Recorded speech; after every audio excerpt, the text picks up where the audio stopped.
Homeostasis, blood glucose homeostasis. त्याच्या अगोदर फक्त मी तुम्हाला एक पॉइंट सांगणार आहे जो की खूप इंटरेस्टिंग आहे.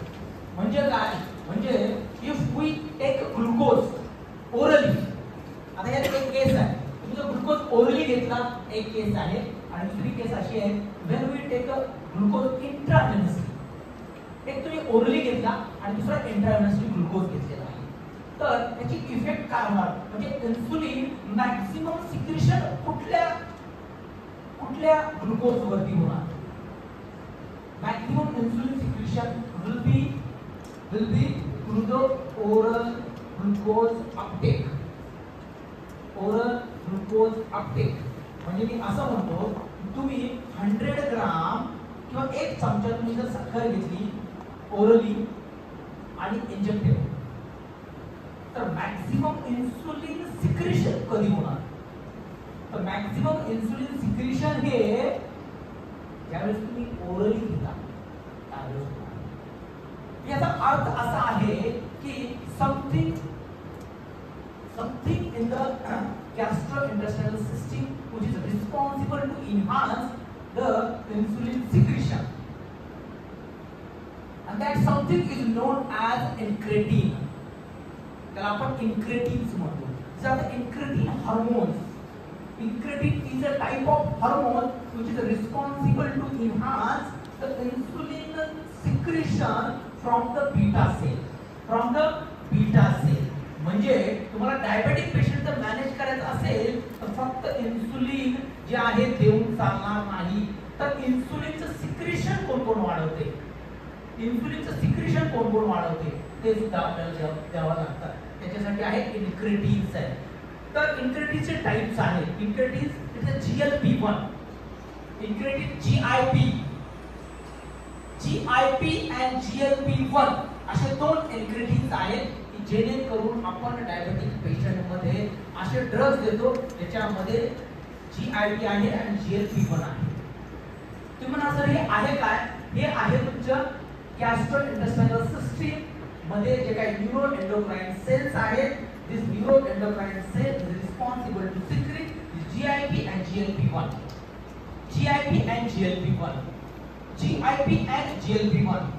These are the incretins. तो ये incretin क्या करेगा, ये incretin ब्लड में जाएगा, ब्लड से पैनक्रियाज में जाएगा, पैनक्रियाज से बीटा सेल को स्टिमुलेट करेगा for insulin production, insulin secretion. तो this is the incretin, this is the incretin, this is the incretin. आता दुसरी एक महत्त्वाची गोष्ट आहे, तुमच्या सोबत म्हणजे तुमच्या इन्सुलिन सोबत जो काही पेप्टाइड सी फॉर्म झालेला आहे, पेप्टाइड सी झालेला आहे बरोबर. Insulin and peptide C both are formed in equimolar proportion. ज्यावेळेस तुमचा pro insulin convert into pro insulin, then mature form of insulin along with the peptide C and amylin. तो ये 3 substance release होने वाले हैं जब आपका ग्लूकोज इंटेक बढ़ेगा. एक इंसुलिन, दूसरा पेप्टाइड सी, तीसरा अमाइलिन. तो पेप्टाइड सी का जो रोल है वो बहुत ही जबरदस्त रोल है पेप्टाइड सी का. तो क्या रोल है पेप्टाइड सी का, तुम्ही वाचले मागच्या वेळी सांगितलं होतं. पेप्टाइड सी बाइंडिंग आहे आणि बीच आहे तिथंच. पेप्टाइड सी का हाफ लाइफ खूप जास्त आहे ॲज कंपेअर्ड टू इन्सुलिन. काय फंक्शन असू शकतं पेप्टाइड सी चं?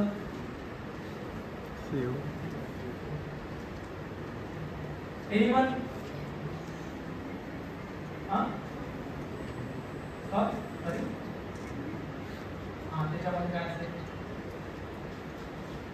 व्हेरी गुड, जबरदस्त. तिच्यासाठी टाळ्या वाजवायला पाहिजे. एवढं जबरदस्त फंक्शन सांगितलेलं आहे तिने. तुम्हाला मी सांगतो, तुम्हाला जर तुमची वॅस्क्युलर सिस्टीम जर चांगली ठेवायची असेल, ऑलमोस्ट डिसीज जे आहेत तर वॅस्क्युलर सिस्टीमला डॅमेज करतात. तुमचा डायबिटीज असेल, हायपरटेन्शन असेल, तुमची मेटाबॉलिक सिंड्रोम असेल, तुम्हाला जर हेल्दी ठेवायचं असेल तर तुम्ही रिक्वायर नायट्रिक ऑक्साईड, त्याला स्टार मार्क करा, NO, nitric oxide. And for the synthesis of nitric oxide, तुम्ही म्हणाल सर नायट्रिक ऑक्साईड हा तर गॅस आहे, कधी कधी गॅस सुद्धा कामाला येतो मला. नाइट्रिक ऑक्साइड सिंथेसिस के लिए we require nitric oxide synthetase. And nitric oxide synthetase जो है इसका सिंथेसिस करने का काम कौन करेगा? पेप्टाइड सी. पेप्टाइड सी काम करेगा. पेप्टाइड सी काम कर रहा है. तो ऐसा देखा गया है कि हमने डायबिटिक पेशेंट को ट्रीट तो किया 20-20 साल, लेकिन कॉम्प्लिकेशंस उसके कम नहीं हो रहे. डायबिटिक पेशेंट तुम्हारे पास आया, डायबिटिक पेशेंट को आप 20 साल से ट्रीट कर रहे हो, लेकिन उसके कॉम्प्लिकेशंस को आप रोक नहीं पा रहे हो. इसका मतलब क्या है? जब हम बाहर से इंसुलिन देते हैं, this insulin is not with peptide C. Just हम इंसुलिन दे रहे हैं. तो कुछ सालों के बाद ये समझ में आया कि पेप्टाइड सी का रोल जबरदस्त है. क्या रोल है? तो peptide C is responsible to make our vascular system healthy. तो अभी डायबिटिक पेशेंट को सिर्फ इंसुलिन नहीं देना है, along with insulin we have to give peptide C. तो पेप्टाइड सी क्या करेगा? एंडोथेलियम में जाके, एंडोथेलियम जो है, लेयर जो है वैस्कुलर एंडोथेलियम, वहां पे जाके तुम्हारा जो नाइट्रिक ऑक्साइड है, नाइट्रिक ऑक्साइड का सिंथेसिस करेगा. नाइट्रिक ऑक्साइड जो है act as a vasodilator. Nitric oxide act as a vasodilator. तो तुम्हारा जो नाइट्रिक ऑक्साइड है एक्ट एज अ वेसोडाइलेटर. तो वेसोडाइलेटर का जो काम है वो नाइट्रिक ऑक्साइड करेगा, तुम्हारे वैस्कुलर सिस्टम हेल्दी बनाएगा. वैस्कुलर सिस्टम हेल्दी है तो फिर नो कॉम्प्लिकेशंस. तो फिर नो कॉम्प्लिकेशंस. तो अभी ये याद रखो कि जो नॉर्मल ब्लड ग्लूकोज लेवल है, नॉर्मल ब्लड ग्लूकोज लेवल जो है, जो लोअर लिमिट है उसकी 50 to 60 है. लोअर लिमिट जो है blood glucose lower limit 50 to 60. Upper limit जो है ये 200 है. इसके बीच में ब्लड ग्लूकोज होनी चाहिए. This is a very tight control of blood glucose level. Normal blood glucose level should be this range. म्हणजे काय? म्हणजे नॉर्मल ब्लड ग्लूकोज लेवल तुमची 50 से 60 लोअर लिमिट, अपर लिमिट जो है वो 200 मिलीग्राम होनी चाहिए. ये होनी चाहिए 200 मिलीग्राम. तो अभी देखो, अगर आप फास्टिंग में हो, आपने कुछ नहीं खाया है रात भर, अगर आपका सुबह ब्लड ग्लूकोज लिया तो आपका blood glucose should be around 100. एक फिगर याद, fasting is around 100. Fasting is around 100. Fasting is around 100. Fasting कितनी होनी चाहिए? 100. And after 2 hours of meal, खाना खाने के बाद 2 घंटे के बाद अगर ब्लड ग्लूकोज लिया तो 140 should be there. 140 should be there. 140 should be there. 140 होना होगा. 140, 140. फास्टिंग है 100. खाना खाने के बाद 2 घंटे 140. और कभी भी लिया, no any restriction of time, कभी भी लिया, उसको बोलते हैं रैंडम ब्लड ग्लूकोज. उसको बोलते हैं रैंडम ब्लड ग्लूकोज. उसको बोलते हैं रैंडम ब्लड ग्लूकोज. तो random blood glucose should be 200. Should be 200. Random blood glucose should be 200. Random blood glucose should be 200. Random यानी कभी भी ले लो, वो 200 होनी चाहिए. So this is called as a tight control of blood glucose level. Tight control of blood glucose level. तो देखो, आप कभी भी खाना खाओ, जो आपका स्पीक होने वाला है, स्पाइक होने वाला है, स्पाइक, हाइपरग्लाइसेमिया का स्पाइक होने वाला है. ये हाइपरग्लाइसेमिया का स्पाइक कंट्रोल करने का काम इंसुलिन करता है. अगर आपने खाना खाया 2 घंटे के बाद आपकी ब्लड ग्लूकोज लिया, आपका ब्लड ग्लूकोज 200 आता है, आपका इंसुलिन काम नहीं कर रहा। कंडीशन क्या हो सकती है? इंसुलिन एक तो डेफिशिएंट है, नंबर 1 केस।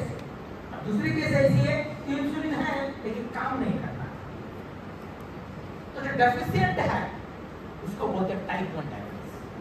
अगर इंसुलिन डेफिशिएंट है, तुम्हारे पास इंसुलिन ही नहीं है, तो डेफिशिएंट, एब्सोल्यूट डेफिशिएंसी और relative deficiency of insulin in case of young patient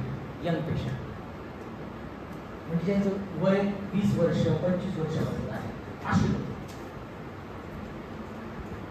basically this type 1 is in a children. Type 1 diabetes is in a children. अगर तुम्हारे पास इंसुलिन है लेकिन काम नहीं कर रहा, ये तो धोखा है तुम्हारे साथ. उसको बोलते हैं type 2 diabetes which is in the adult. Type 2 diabetes. तो इंसुलिन है, काम नहीं कर रहा. इसका मतलब क्या है? इसका मतलब है कि रिसेप्टर में कोई तो गड़बड़ी है. इंसुलिन है, सेल पे रिसेप्टर है, लेकिन रिसेप्टर का म्यूटेशन हुआ है, रिसेप्टर का डिसफिगरमेंट हुआ है, तो रिसेप्टर काम नहीं कर रहे, तो इंसुलिन काम नहीं करेगा. और दूसरी चीज ऐसी है कि रिसेप्टर भी अच्छे है लेकिन इंसुलिन में गड़बड़ी है, इंसुलिन काम नहीं कर रहा. तो बाहर की जो ब्लड ग्लूकोज है वो अंदर नहीं जाएगी. अंदर मतलब सेल में नहीं जाएगी. तो जो बाहर का ग्लूकोज जो सेल में नहीं जाएगा, सेल में नहीं गया तो क्या होगा? ग्लाइकोलाइसिस में नहीं जाएगा. ग्लाइकोलाइसिस में जाएगा, क्रेब साइकिल नहीं, ईटीसी नहीं, एटीपी जनरेशन नहीं. एटीपी जनरेशन नहीं तो तुम्हारे पोटेशियम चैनल ब्लॉक नहीं होंगे. पोटेशियम चैनल ब्लॉक नहीं है तो calcium, voltage gated calcium open नहीं होंगे, तुम्हारा इंसुलिन रिलीज नहीं होगा. हमें चाहिए इंसुलिन किस लिए? Finally ATP generation. समझ में आया? Now the condition is known as a type 1 diabetes and a type 2 diabetes. Type 1 is in a children, is in an young, and type 2 is in an adult. The age which is more than 40, 50, 60. This is a type 2 diabetes. Type 2 diabetes is due to the insulin resistance. It's due to the insulin resistance. And type 1 diabetes is due to the destruction of beta cell. तुम्हारे पास beta cell नहीं है, तो insulin नहीं है, तो absolute deficiency. इसीलिए type 1 diabetes में सिर्फ एंड सिर्फ इंसुलिन देना है, क्योंकि इंसुलिन नहीं है. तो इंसुलिन देना है बाहर से, उसको टैबलेट्स नहीं दिया जाते. इंसुलिन सिर्फ देना है टाइप 1 में. एंड टाइप 2 में इंसुलिन भी दे सकते हो, टैबलेट्स भी दे सकते हो. इंसुलिन भी दे सकते हो, टैबलेट्स भी. टाइप 2 में तो टाइप 2 में अगर आपको टैबलेट्स देना है, ड्रग्स देना है, तो कैसे दे सकते हो? What are the criteria? कैसे देना है?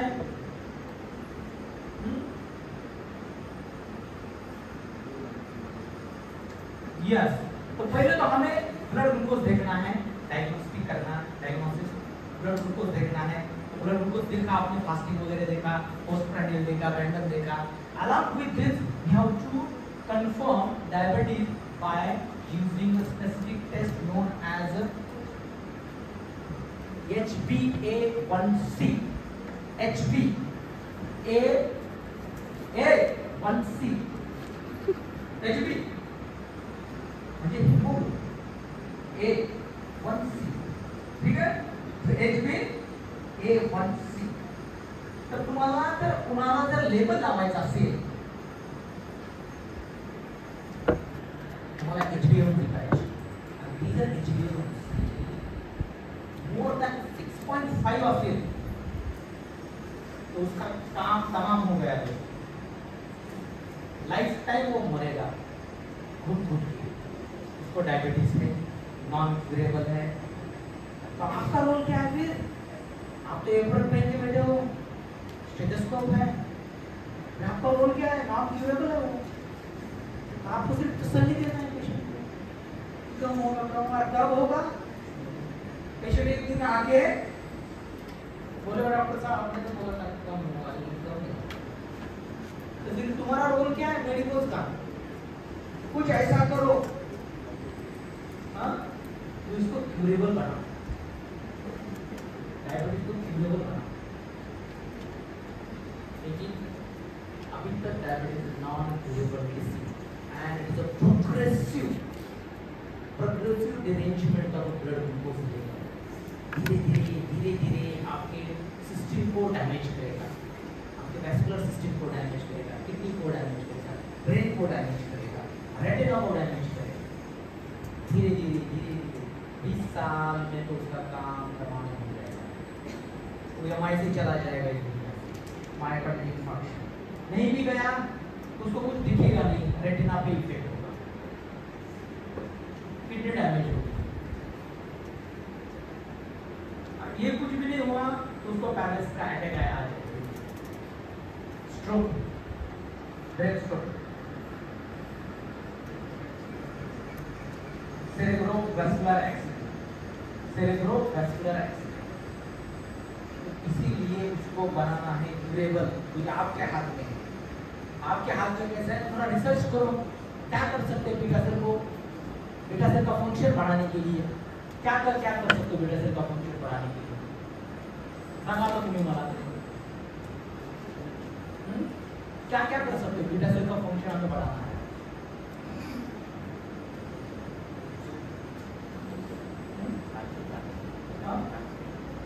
एनहांस कैसे करना है? बीटा सेल का फंक्शन बढ़ाना है तो कैसे कर सकते हैं? तुमचे आइडिया सांगा मला। Gene therapy, very good gene therapy is one of the advancement हा, पण त्याला खूप वेळ लागणार आहे मला जीन थेरेपी। आरडीएनए टेक्नॉलॉजी इन्क्रेडिन असं जे आपण इन्क्रेडिन वरती काम भागवत आहोत हां, सध्या हम इन्क्रेडिन देते हैं, उसका इन्हांसमेंट हो रहा है। और क्या कर सकते हो? और क्या कर सकते हो? तो मैंने बोला था कि उसको योगासन दे दो। अरे उसका एसिटिलकोलिन बढ़ाओ ना, एसिटिलकोलिन बढ़ाएगा, वेगल स्टिमुलेशन, एसिटिलकोलिन बढ़ाओ। बीटा सेल अच्छी तरह से काम कर रहे हैं, उसको स्टिमुलस है। मैंने आपको पिछले स्लाइड में दिखाया था ना, acetylcholine is responsible to stimulate the beta cell function, to release the insulin. Acetylcholine, तो एसिटिलकोलिन रिलीज कब होगा? एसिटिलकोलिन कब रिलीज हो सकता है? जब आप बहुत खुश हो, तो दुनिया का सुख आपके चरणों में है, आप खुश हो तब एसिटिलकोलिन रिलीज होगा। कैसे? Parasympathetic, the parasympathetic vagal stimulation, parasympathetic stimulation, vagal stimulation। तो ऐसे पोस्चर दे दो उसको, माइंड थोड़ा काम हो जाए, cool, calm and composed, cool, you know I was very cool, so cool, composed and cool, composed mind होना चाहिए। उसको पोस्चर ऐसे दे दो जिसमें उसकी पैरासिम्पैथेटिक सिस्टम यस। आणि सर्वात महत्त्वाचं काय आहे, एक्सरसाइज करायला सांगा। आता मी तुम्हाला सांगतो एक्सरसाइजचा काय रोल आहे, खूप जबरदस्त रोल आहे। तुम्ही त्याला रेजिस्टन्स ट्रेनिंग करायला सांगा, एरोबिक एक्सरसाइज करायला सांगा। रेजिस्टन्स ट्रेनिंग, एरोबिक एक्सरसाइज, जर तुम्ही त्याला रेजिस्टन्स ट्रेनिंग और एरोबिक एक्सरसाइज करायला जर सांगितली तर जे काही GLUT4 रिसेप्टर्स असतात जे साइटोप्लाज्म मध्ये झोपलेले असतात, साइटोप्लाज्म में GLUT4 रिसेप्टर हमारे मसल में है, सबके मसल में GLUT4 रिसेप्टर साइटोप्लाज्म में लॉस है। जब आप एक्सरसाइज करोगे तो वो साइटोप्लाज्म से निकल के मेम्ब्रेन पे प्लांट, तो काम तमाम हो गया, आसान हो गया। रिसेप्टर तो चाहिए ना मैं, तो this implantation of receptor on the membrane, muscle membrane, this leads to an increase in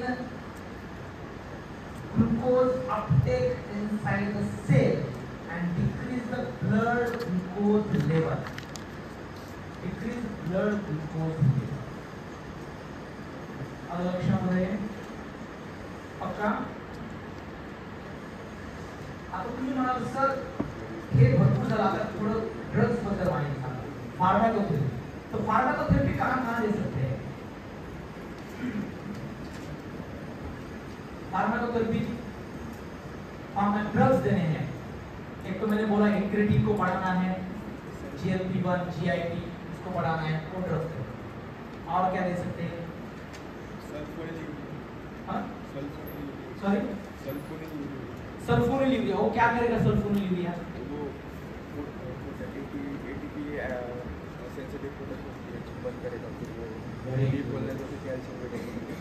very good. Sulphonyl urea द्यावा. सल्फोनिल यूरिया क्या करेगा? पर जो ATP potassium, ATP sensitive potassium channel को ब्लॉक करेगा. और ब्लॉक होगा तो अंदर डिपोलराइजेशन होगा. डिपोलराइजेशन होगा तो कैल्शियम धपाधप अंदर आएगा, तब तुम्हारा इंसुलिन रिलीज होगा. सबसे जबरदस्त जो ड्रग है उसको बोलते हैं मेटफॉर्मिन. इसको भूलना ही नहीं. और क्वेश्चन कौन सा रहने दो, मेटफॉर्मिन आपके आंसर के सबसे नीचे आना चाहिए. मेटफॉर्मिन क्या करेगा? एक तो metformin is responsible to enhance the insulin secretion. वो बीटा सेल पे भी एक्ट करेगा, इंसुलिन सिक्रीशन भी बढ़ाएगा. बट सबसे बढ़िया जो एक्शन है वो एक्शन है हमारे जो पेरिफेरल जो सेल्स है, पेरिफेरल यूटिलाइजेशन ऑफ ग्लूकोज वो बढ़ाएगा. म्हणजे तुमचा जो इंसुलिन रेजिस्टन्स झालेला आहे तो कम करेगा. Metformin sulphonyl urea, metformin. ठीक है. खूप सारे ड्रग्स आहेत बाळांनो जे आपला ब्लड ग्लुकोज कमी करायचे. खूप सारे आहेत. म्हणजे SGLT2 इनहिबिटर्स आहेत, SGLT2 इनहिबिटर्स, त्याच्यामध्ये लिनागिल्टीन आहे, सेक्सागिल्टीन आहे, असे वेगवेगळे ड्रग्स आहेत. SGLT2 DPP4 इनहिबिटर्स आहेत, DPP4 इनहिबिटर्स आहेत, SGLT2 इनहिबिटर्स आहेत. ठीक आहे. असे वेगवेगळे ड्रग्स आहेत. आपण ते ड्रग्स देऊन ब्लड ग्लुकोज कमी करू शकतो. ब्लड ग्लुकोज कमी करू शकतो. आलं लक्षामध्ये? हा झाला तुमचा डायबिटीज. आता डायबिटीज फक्त एक कमेंट करतो. हे टाइप 1 आणि टाइप 2 असे दोन डायबिटीज आहेत बघा. 2 टाइप ऑफ डायबिटीज. पण आता हे आमच्या वेळेस 2 होते, पण आता 2 राहिलेले नाही. आता एक आहे लाडा, दुसरा आहे मोडी. लाडा आणि मोडी. लाडा म्हणजे latent autoimmune diabetes of adult. लाडाने काय म्हणतात तुला बाळा? लाडू. लाडा LADA. लाडा लिहायचा बाळांनो जवळ कुणाच्या लिहायचा? टाइप 1 च्या जवळ लिहायचा. उससे मिलता जुलता है. Latent autoimmune disease of adult. Latent autoimmune disease of adult. Latent है, ऑटोइम्यून है, डिसीज है, किसका है? अडल्ट का है. अगर बीटा सेल का डिस्ट्रक्शन अडल्ट में होता है, बीटा सेल का डिस्ट्रक्शन हुआ, इंसुलिन का डेफिशिएंसी हुआ एब्सोल्यूट, तो इंसुलिन की डेफिशिएंसी आने वाली किसमें होती है? टाइप 1 में होती है. लेकिन ऐसा कुछ डिसीज है कि जो अडल्ट में भी इंसुलिन डेफिशिएंसी हो सकती है due to beta cell destruction. उसको बोलते हैं लाड़ा. एंड तीसरा है मोडी. MODY.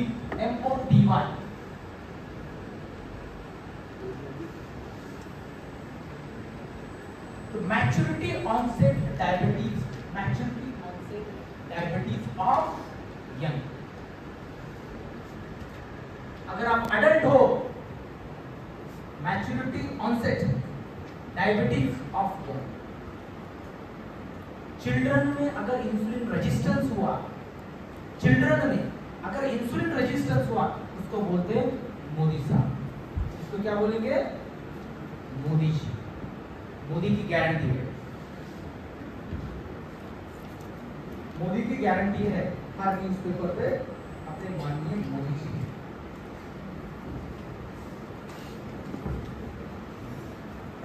उसको बोलते हैं मॅच्युरिटी ऑनसेट डायबिटीज ऑफ तुमच्या लक्षात आलं तरी मला उलट आहे हा आणि नेक्स्ट आहे 5वा नंबरचा जीडीएम जेस्टेशनल डायबिटीज जेस्टेशनल जर प्रेग्नंट लेडी मध्ये जर डायबिटीज झाला pregnancy is also stress process pregnancy ही काय खूप अशी चांगली नसते बाळांनो it is always a stressful event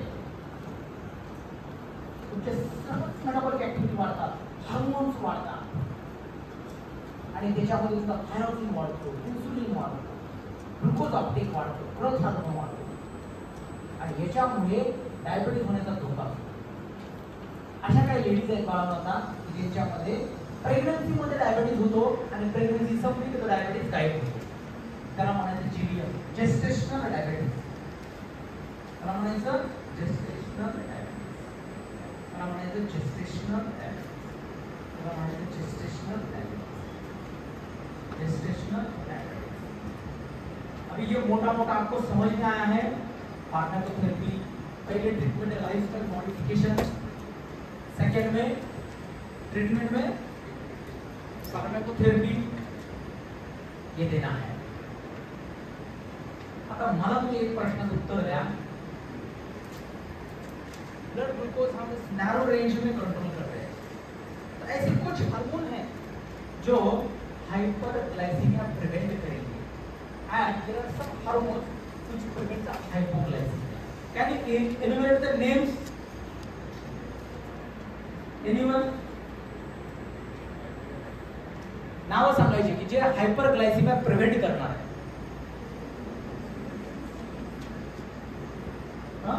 growth hormone हायपरग्लायसिमिया म्हणजे the blood sugar is more than the above normal range growth तुमच्याकडे पेशंट आला त्याची ब्लड ग्लुकोज 400 हायपरग्लायसिमिया हायपोग्लायसिमिया 50-60 से कम है okay cortisol is responsible to increase the blood glucose level very good growth hormone also growth hormone अजून thyroid अजून GIT epinephrine अजून glucagon अजून growth hormone glucagon and insulin act opposite insulin and glucagon act opposite the antagonist in nature insulin blood glucose कम करेगा and glucagon blood glucose level बढ़ाएगा glucagon blood glucose level बढ़ाएगा तर तुम्ही blood glucose वाढवणारे hormone सांगितलेले आहे आता मला सांगा कमी करणारे हार्मोन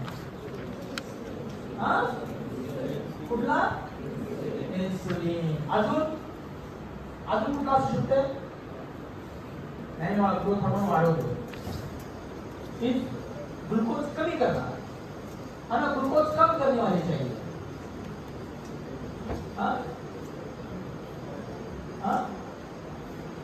ओके सोमॅटोपेडिन ओके अजून बघा मला जे सांगितलं होतं मी इन्क्रेटिन इन्सुलिन पेप्टाइड सी आणि next time amylin act as a inhibitor of our glucagon amylin act as an inhibitor amylin act as an inhibitor for glucagon or alpha से glucagon और alpha से glucagon और alpha से glucagon और alpha से कौन amylin glucagon को inhibit करेगा ग्लूकागॉन को अगर बच्चे इनहिबिट किया तो क्या फायदा मिलेगा क्या होगा कि तो इंसुलिन का एंटागोनिस्ट है इंसुलिन का दुश्मन अपना दोस्त है दुश्मन का दुश्मन हमारा दोस्त है अगर इंसुलिन को बढ़ाना है तो ग्लूकागॉन को कम करना है ठीक है शेवटचा एक मुद्दा सांगतो, शेवटचा पॉइंट, लास्ट पॉइंट. आपने एक प्लेट पोहा खाया, उसमें ग्लूकोज है, और सबसे पहले ग्लूकोज चला जाएगा जीआईटी में, जीआईटी से एब्सॉर्ब होगा, जीआईटी में एब्सॉर्ब होने के बाद ब्लड ग्लूकोज ब्लड में जाएगा, पोर्टल सर्कुलेशन से आपके पैनक्रियाज में बीटा सेल है, बीटा सेल में लैंगरहैंस है, लैंगरहैंस में बीटा सेल है, बीटा सेल से इंसुलिन रिलीज होगा. यहां तक हमें सबको मालूम है, ठीक है. तो जब हम कार्बोहाइड्रेट रिच डाइट लेते हैं, सबसे पहले आपका इंसुलिन रिलीज होगा. अगर आप अमीनो एसिड लेते हो, प्रोटीन लेते हो, फैट लेते हो, तभी भी इंसुलिन रिलीज होगा. देखो, अगर फर्स्ट प्लेट आप पोहा लेते हो तो ऑल एनर्जी जब utilise for the daily work, म्हणजे तुमचा ग्लुकोज आहे तो ग्लायकोलिसिस मध्ये जाणार, finally ETC electron transport chain ATP generate होगा. अगर आप सेकेंड प्लेट पोहा लेते हो, दिस पोहा और the carbohydrate will store inside the liver as a glycogen, inside the liver as a glycogen. Entry glucose की नीचे का पाथवे है ग्लाइकोलिसिस से ज्यादा अगर आप कार्बोहाइड्रेट लेते हो तो there will store into the glycogen, liver में ग्लाइकोजन. और आप थर्ड प्लेट पोहा लेते हो तो फिर आपका ग्लाइकोलिसिस का काम खत्म हुआ, ग्लाइकोजन स्टोर भी हुआ, then will store inside the adipose tissue, adipocytes, in the form of triglycerides.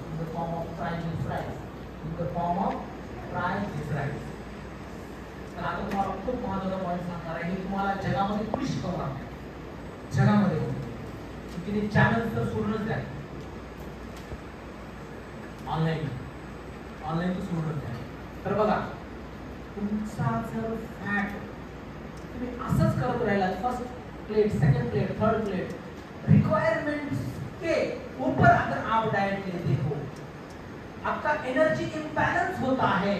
आपको 2200 ग्राम चाहिए, किलो कैलोरी एनर्जी चाहिए, 2200. इससे ज्यादा लेते हो 5000, 4000 इतने लेते हो तो it will definitely get stored inside the adipocyte. तो उसका धोखा क्या है, अगर एडिपोसाइट में कंटिन्यूसली जमा होता है, स्टोर होता है, तो एडिपोसाइट की साइज बढ़ेगी,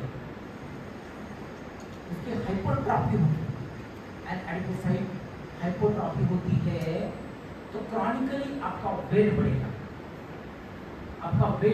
आपका डिसफिगरमेंट देखने के लिए. हाइपरट्रॉफी होगी, उसमें कितना एक्यूमुलेट होगा, उसकी कुछ लिमिट है.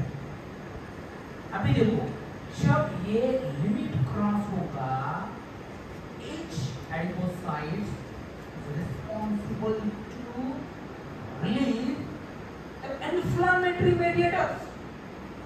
इसका मतलब ये है कि adipocyte act as an inflammatory mediators.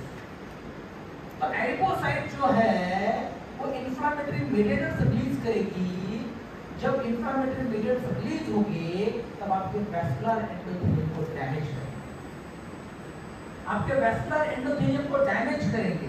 एडिपोनेक्टिन्स बोलते हैं वहां पे, adiponectin pro inflammatory mediators, adiponectins release होंगे, फिर वो आपके वैस्कुलर एंडोथेलियम को डैमेज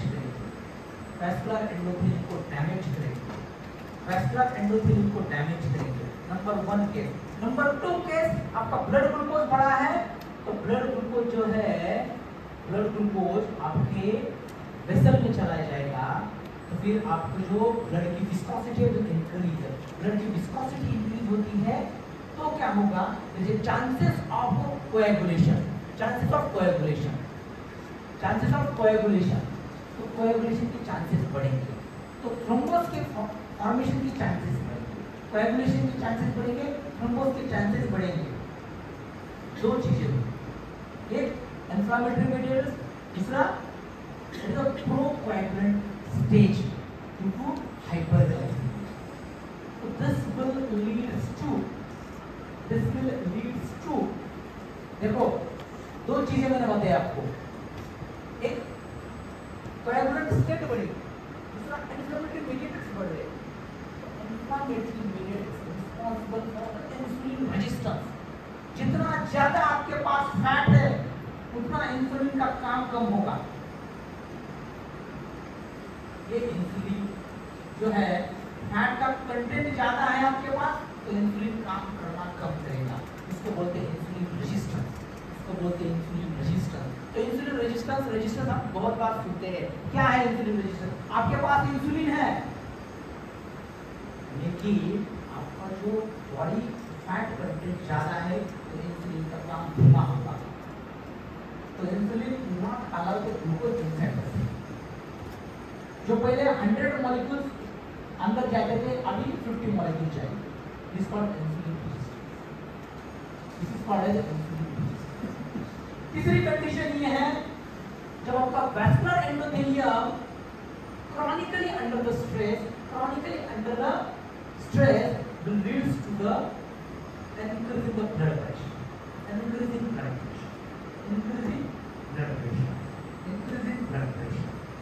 तो नंबर 1 आपकी कोएगुलेंट स्टेज बढ़ गई है. नंबर 2 इंसुलिन रेजिस्टेंस बढ़ गया है. Number 3 hypertension. और फैट इतना बड़ा है, इतना इंक्रीज हुआ है, fat cross the normal range. Triglyceride more than 150 की वैल्यू लक्ष्य है. ट्राइग्लिसराइड मोर देन 150 एंड जो अपना अच्छा दोस्त है HDL less than 50. should be less than 50. देखो 150 and 50 is the range. अगर क्रॉनिक हाइपरग्लाइसीमिया होता है तो chronic hyperglycaemia will leads to metabolic syndrome और obesity will leads to metabolic syndrome. म्हणजे काय? Metabolic syndrome is nothing but the increase in the blood pressure, increase in the triglyceride, increase in insulin resistance, that is chronic hyperglycemia, and increase in your waist heat ratio, your fat content, waist heat ratio. Male में 90, female में 80 centimeter. Waist heat ratio. What is metabolic syndrome? The obesity will leads to fat accumulation हुआ मतलब obesity, मतलब pro-inflammatory stage, मतलब insulin resistance. Insulin resistance of pro-coagulant stage form हुई, vascular endothelium damage हुआ, hypertension. These are the diagnostic criteria for the metabolic syndrome. Then अगर आपको किसी ने पूछा कि बच्चा व्हाट इज मेटाबॉलिक सिंड्रोम तो आपका पहला आंसर होना चाहिए कि in the metabolic syndrome there will be the hypertension which means that 130/90 mmHg blood pressure. Number 1 criteria. Number 2 triglyceride is more than 150 and our जो friend है HDL is less than 50. Less than 50 hey value तुम्हाला लक्षात ठेवायची आहे का? कारण तुमच्या घरामध्ये एवढे लोक आहेत आणि आपल्याला व्हॅल्यू माहिती नसतं नॉर्मल काय ते लक्षात ठेवायचं म्हणून सांगतोय. Hypertension, hyperglycaemia, insulin resistance and central obesity. म्हणजे waist hip ratio more than 90 in male, more than 80 in female. सोपं करून सांगितलं बघा आता. H हायपरटेन्शन, हायपरग्लायसेमिया, लिहून घ्या.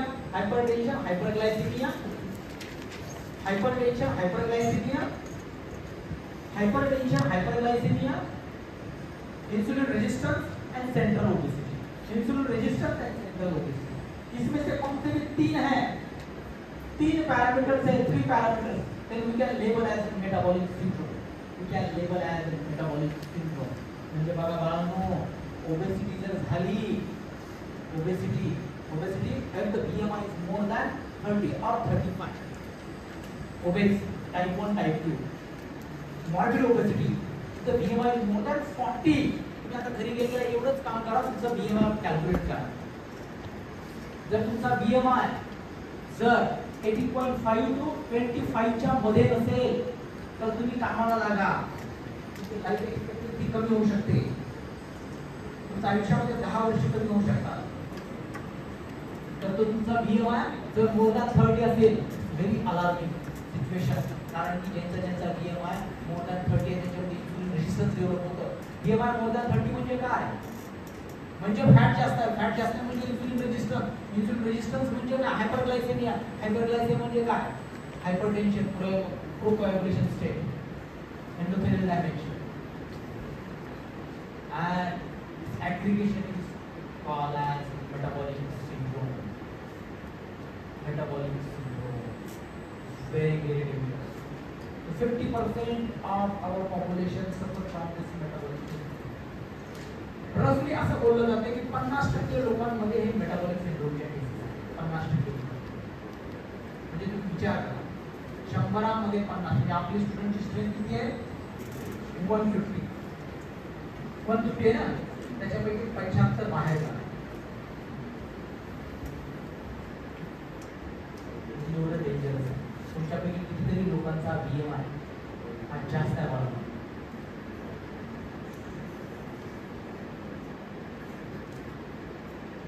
तुम्ही आजच्या आज तुमचा BMI काढून घ्या. काढलेलं आहे ना? सगळ्यांना काढलेला आहे.